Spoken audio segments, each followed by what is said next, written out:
Hai kelas, Assalamualaikum warahmatullahi wabarakatuh. Kita bertemu lagi di channel Sutila Sudiro.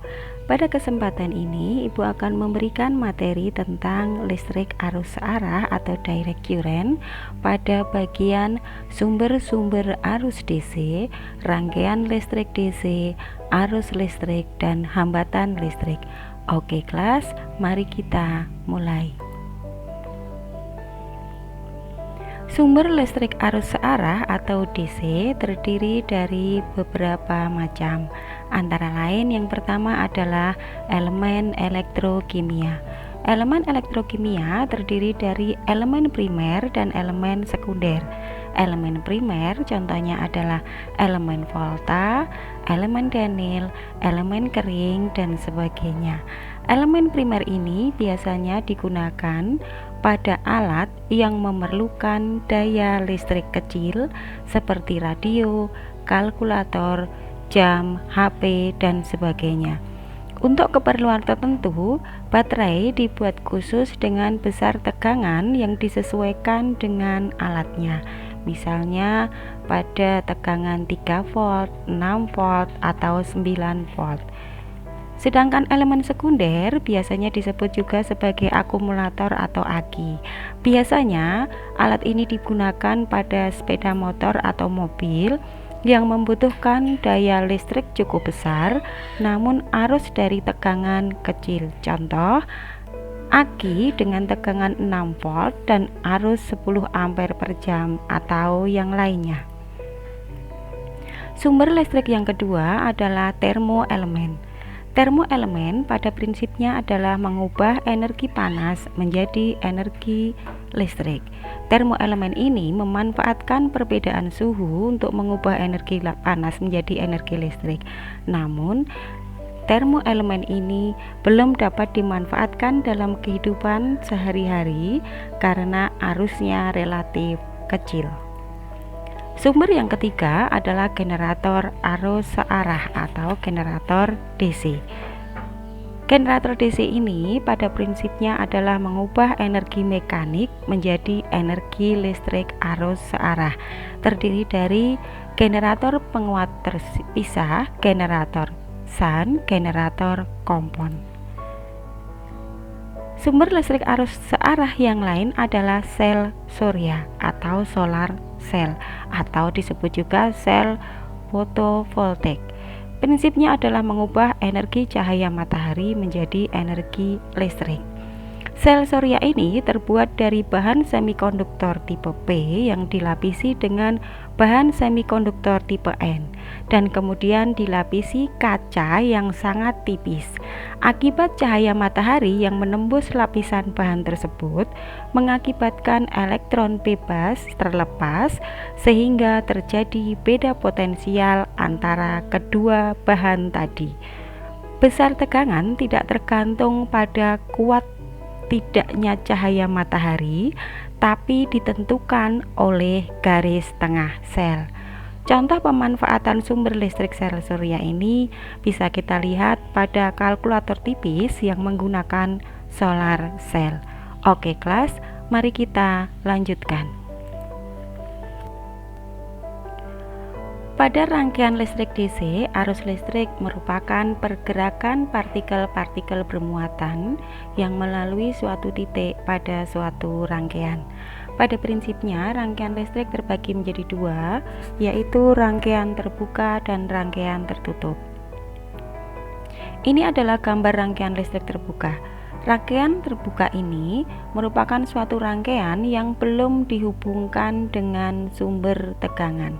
Sedangkan pada rangkaian tertutup, rangkaian ini sudah dihubungkan dengan sumber tegangan. Sehingga terjadi aliran muatan-muatan listrik. Arus listrik mengalir dari potensial tinggi ke potensial rendah atau dari kutub positif ke kutub negatif. Sedangkan muatan elektron mengalir dari potensial rendah ke potensial tinggi. Silakan diperhatikan gambar berikut. Bayangkan dua benda ini dihubungkan dengan sebuah pengantar. Arus listrik akan mengalir dari potensial tinggi ke potensial rendah. Garis panah hitam ini adalah aliran arus listrik, sedangkan garis panah yang ungu merupakan aliran elektron. Aliran elektron dan aliran arus listrik arahnya berkebalikan. Arus ini akan mengalir dalam waktu yang sangat singkat. Setelah potensial sama, maka arus akan berhenti mengalir. Oke kelas, mari kita lanjutkan. Kita menuju ke materi kuat arus listrik. Kuat arus listrik adalah banyaknya muatan yang mengalir melalui penampang setiap second. Arus listrik dirumuskan seperti ini. I sama dengan delta H per delta T, atau bisa juga kita tuliskan I sama dengan N kali E per T, karena delta H adalah N kali E. Jadi ibu ulang sekali lagi, rumus matematis dari kuat arus listrik adalah I sama dengan delta H per delta T. Karena delta H itu sama dengan N kali E, maka I bisa kita tuliskan I sama dengan N kali E per delta T. Dengan I adalah kuat arus listrik, satuannya ampere. H adalah muatan listrik, satuannya coulomb. N adalah banyaknya elektron, dan E adalah muatan elektron, yaitu sebesar 1,6 10 pangkat minus 19 coulomb, dan T adalah waktu dalam satuan sekon. Tetap semangat. Sedangkan rapat arus listrik merupakan jumlah kuat arus listrik yang mengalir per satuan luas penampangnya. Kuat arus listrik yang mengalir per satuan luas penampang ini, kalau kita rumuskan akan menjadi J sama dengan I per A.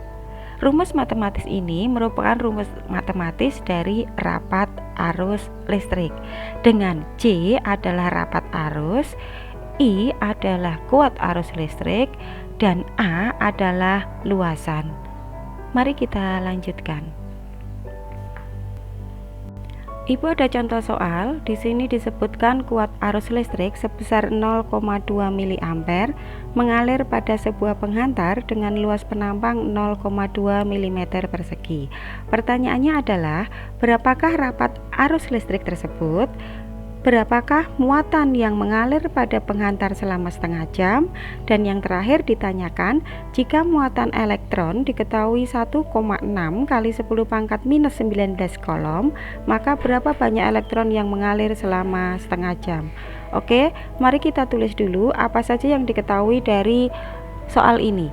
Yang pertama, dari soal diketahui I atau arus listrik sebesar 0,2 kali 10 pangkat minus 3 ampere. Karena 0,2 miliampere, mili itu kan artinya 10 pangkat minus 3. Jadi I-nya kita tuliskan 0,2 kali 10 pangkat minus 3 ampere. Kemudian A atau luasan tadi diketahui 0,2 mm persegi, kita ubah menjadi meter persegi sehingga A menjadi 0,2 kali 10 pangkat minus 6 meter persegi. Sedangkan E atau muatan elektron 1,6 kali 10 pangkat minus 19 coulomb. T setengah jam, satuannya kita ubah menjadi second, menjadi 1800 sekon. Yang ditanya ada 3. Yang pertama adalah rapat arus listrik atau J berapa. Kemudian yang kedua, muatan yang mengalir atau Q berapa. Yang ketiga, banyaknya elektron yang mengalir selama setengah jam atau N-nya berapa. Oke, mari kita coba jawab.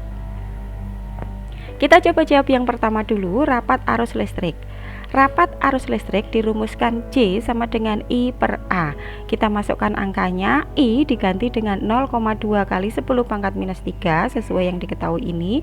Kemudian A kita ganti 0,2 kali 10 pangkat minus 6. 0,2 di atas dan di bawah kita coret, tinggal 10 pangkat minus 3 dikali 10 pangkat minus 6. 10 pangkat minus 6 nanti kita naikkan akan berubah menjadi 10 pangkat plus 6, karena kalau pindah posisi dari di bawah naik ke atas menjadi 10 pangkat plus 6, sehingga 10 pangkat minus 3 dikali 10 pangkat plus 6, tinggal kita jumlahkan pangkatnya, minus 3 ditambah 6, maka hasilnya adalah 3, sehingga J adalah 10 pangkat 3 ampere. Sekarang kita hitung yang muatan Hi. Karena dirumuskan tadi I sama dengan Hi per T, maka Hi sama dengan I kali T. Kita masukkan angkanya.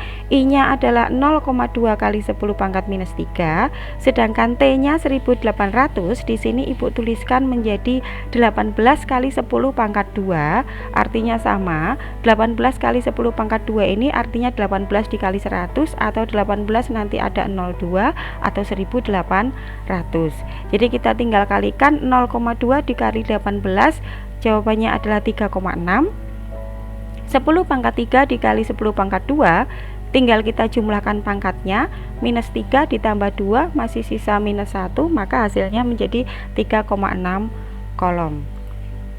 Sedangkan N atau jumlah elektron yang mengalir selama setengah jam, kita pakai rumus Hi sama dengan N kali E, maka N akan sama dengan Hi per E. Kita ganti angkanya, Hi sesuai dengan yang sudah didapatkan tadi. Hi nya adalah 3,6, sedangkan E nya adalah 1,6 kali 10 pangkat minus 19. Jadi 3,6 dibagi 1,6 kali 10 pangkat minus 19 adalah 2,25 kali 10 pangkat 19. Jadi besarnya rapat arus, muatan yang mengalir, dan banyak elektron yang mengalir selama setengah jam berturut-turut adalah 10 pangkat 3 ampere, 3,6 kolom, dan 2,25 kali 10 pangkat 19 buah. Oke, mari kita lanjutkan. Mari kita mempelajari tentang hambatan listrik. Yang pertama kita harus mengetahui tentang hukum Ohm. Hukum Ohm sudah pernah kalian pelajari pada waktu SMP. Di sini disebutkan bahwa kuat arus dalam rangkaian akan sebanding dengan tegangan pada ujung-ujung rangkaian dan berbanding terbalik dengan hambatan rangkaian. Jika kita lihat di rumus matematis atau persamaan matematisnya, di sini tertulis adalah I sama dengan V per R. Jadi di sini kuat arusnya itu sebanding dengan V. Artinya kalau tegangan besar maka kuat arus juga besar. Sedangkan I berbanding terbalik dengan R. Artinya semakin besar R maka akan semakin kecil I, atau jika hambatan besar maka arusnya akan semakin kecil. Begitu juga sebaliknya. Mari kita lanjutkan. Di sini ada hambatan konduktor. Jadi pada sebuah hambatan itu ada beberapa faktor yang mempengaruhi. Di antaranya adalah jenis kawat pengantarnya, panjang kawatnya, dan luas penampangnya. Nah, itu kita bisa lihat dalam persamaan resistensi. Di sini tertulis R sama dengan Rho kali L per A, di mana R ini adalah hambatan listrik, kemudian Rho-nya adalah hambatan jenis kawat, L adalah panjang kawat, dan A adalah luas penampang kawat. Sedangkan pengaruh perubahan suhu pada resistensi bisa dirumuskan menjadi R sama dengan R0 dikali 1 plus alfa delta T, dengan R ini adalah hambatan bahan, sedangkan R0 adalah hambatan awal bahan, dan alfa ini adalah koefisien suhu, dan delta T adalah perubahan suhu yang ada. Oke kelas, tetap semangat. Di sini ada contoh soal sebuah kawat aluminium yang memiliki luas penampang 6 kali 10 pangkat minus 4 meter persegi dan memiliki nilai hambatan sebesar 10 pangkat minus 6 ohm. Jika hambatan jenis aluminium adalah 2,82 kali 10 pangkat minus 8 ohm meter, maka berapakah panjang kawat aluminium tersebut? Dari soal diketahui A sebesar 6 kali 10 pangkat minus 4 meter persegi, R sebesar 10 pangkat minus 6 ohm, dan Rho sebesar 2,82 kali 10 pangkat minus 8 ohm meter. Yang ditanyakan adalah L nya berapa? Mari kita coba selesaikan dengan persamaan hambatan konduktor tadi. Tadi dirumuskan R sama dengan rho kali L per A. Karena yang ditanyakan adalah L, maka persamaan ini kita ubah menjadi L sama dengan R kali A per rho. Jadi A pindah ke sisi sebelah kiri menjadi R kali A, karena kalau pindah di sini yang semula di bawah maka akan menjadi di atas, sedangkan rho yang semula di atas akan pindah jadi di bawah. Setelah kita balik maka L akan sama dengan R kali A per rho. Kita masukkan angkanya sehingga R nya itu kita ganti menjadi 10 pangkat minus 6 dan A nya kita ganti menjadi 6 kali 10 pangkat minus 4, sedangkan rho nya adalah 2,82 kali 10 pangkat minus 8, sehingga bisa didapatkan hasil seperti ini, 6 kali 10 pangkat minus 10, karena di sini 6 minus 6 ditambah minus 4 hasilnya adalah minus 10 dibagi 2,82 kali 10 pangkat minus 8. Di sini nanti 10 pangkat minus 8 nya bisa naik, sehingga kita bisa tinggal menjumlahkan pangkatnya saja. Yang harus kalian ingat adalah apabila dia naik ke atas maka yang minus 8 ini berubah menjadi plus 8, sehingga nanti menjadi 6 per 2,82 dikali 10 pangkat minus 10 dikali 10 pangkat 8. Minus 10 ditambah 8 hasilnya adalah minus 2, maka hasilnya 2,13 kali 10 pangkat minus 2. Jadi panjang kawatnya adalah 2,13 kali 10 pangkat minus 2 meter atau 2,13 cm. Oke, mari kita lanjutkan. Contoh soal yang lain adalah di sini ada lilitan kawat yang mempunyai hambatan 30 ohm pada suhu 25 derajat Celcius. Sedangkan pada suhu 50 derajat Celcius hambatannya menjadi 30,25 ohm. Pertanyaannya adalah berapakah koefisien suhu hambatan jenisnya? Mari kita tuliskan dulu apa yang diketahui dari soal ini. R0 atau hambatan awal sebesar 30 ohm. R atau hambatan bahan sebesar 30,25 ohm. Suhu awal T1 sama dengan 25 derajat Celcius, T2 nya 50 derajat Celcius, maka kita bisa hitung delta T atau selisih dari suhu akhir dikurang suhu awal, sehingga nanti delta T akan sama dengan T2 minus T1, yaitu 50 dikurangi 25 sebesar 25 derajat Celcius. Yang ditanya adalah alfa atau koefisien suhu hambatan jenisnya. Mari kita coba jawab. Kita menggunakan persamaan resistensi yang dipengaruhi oleh suhu. R sama dengan R0 dikali 1 plus alfa delta T. Karena yang dicari adalah alfa, maka kita ubah persamaan ini menjadi alfa sama dengan, kita ubah dulu R0 nya ke sisi sebelah kiri, yang semula dia di atas akan pindah menjadi di bawah, sehingga R dibagi R0 akan sama dengan 1 plus alfa delta T. Kemudian 1 kita pindah juga ke sisi sebelah kiri, yang semula dia positif nanti akan berubah menjadi negatif. Di sini langsung saya balik, sehingga alfa delta T di sini akan sama dengan R per R0 dikurang 1. Kemudian kita lanjutkan di sini, sehingga kita bisa menuliskan R per R0 minus 1 dibagi delta T, karena delta T akan pindah ke sisi kanan, yang semula dia perkalian maka akan menjadi pembagian. Karena ini adalah kumpulan dari R per R0 minus 1, maka di sini kita beri tanda kurung, sehingga alfa sama dengan R per R0 minus 1 dibagi delta T. Kita masukkan angkanya satu-satu.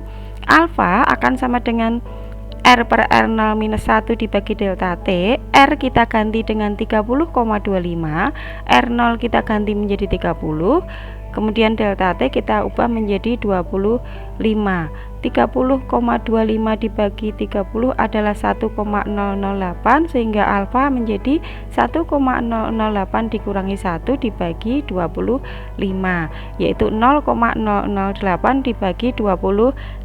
Hasilnya adalah 0,000 3. Jadi koefisien suhunya adalah 3 kali 10 pangkat minus 4 per derajat Celcius. Saya ubah tulisan menjadi notasi ilmiah seperti ini. Ini ada 4 angka di belakang koma, 1, 2, 3, 4. Maka di sini saya tuliskan angka pentingnya dulu, 3 dikali 10 pangkat minus 4 per derajat Celcius.